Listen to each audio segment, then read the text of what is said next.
Kagum banget pas Pak Prabowo bilang dia bersyukur Indonesia sanggup menangani bencana Sumatera sendirian.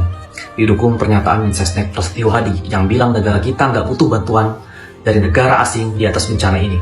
Pernyataan ini nih seolah menjamin bahwa negara kita hadir dengan kekuatan penuh, dengan logistik yang aman, dan juga tampil dengan sangat percaya diri.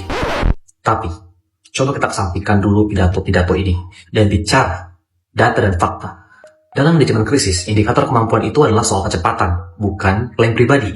Sekarang ya, kan ada beberapa negara tetangga kita juga yang terkena dampak dan musibah yang sama. Kita cek respon negara tetangga kita seperti apa, dan kita lihat perbandingannya.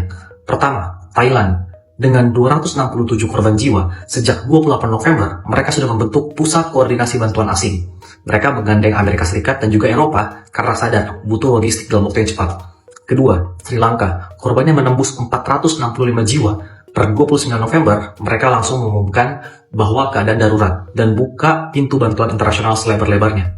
Ketiga, Malaysia yang paling dekat nih sama kita. Per 2 Desember, PM Anwar Ibrahim langsung kunci anggaran 500 juta ringgit atau sekitar 1,7 triliun rupiah khusus untuk perbaikan infrastruktur dan juga mengaktifkan 100 lebih posko.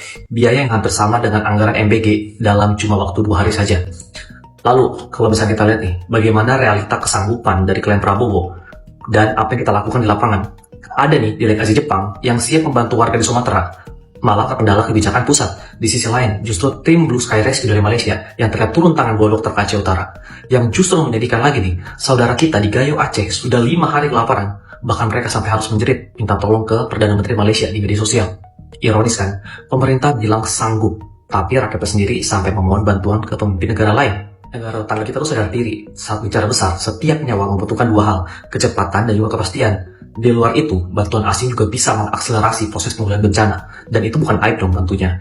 Kan ini kan jadi menimbulkan pertanyaan gitu loh, kenapa pemerintah segitu ngototnya bilang sanggup? Kenapa status bencana nasional itu enggak kunjung kita dapatkan gitu, padahal dampaknya sudah semasif ini?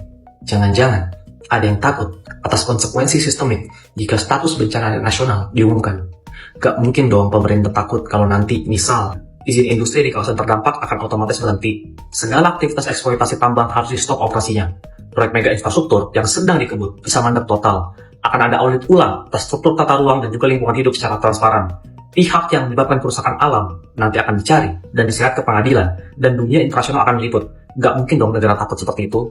Jadi nih ya, pertanyaan gue, apakah klaim negara sanggup kerja sendiri ini benar-benar nyata dan bukan sekedar omong-omong di saat bencana ini memakan lebih dari 800 korban jiwa? Gak mungkin dong status bencana nasional ini tidak ditetapkan karena akan mengganggu bisnis para elit yang nantinya akan berpengaruh terhadap image Indonesia di mata internasional. Pak Prabowo kan orang baik.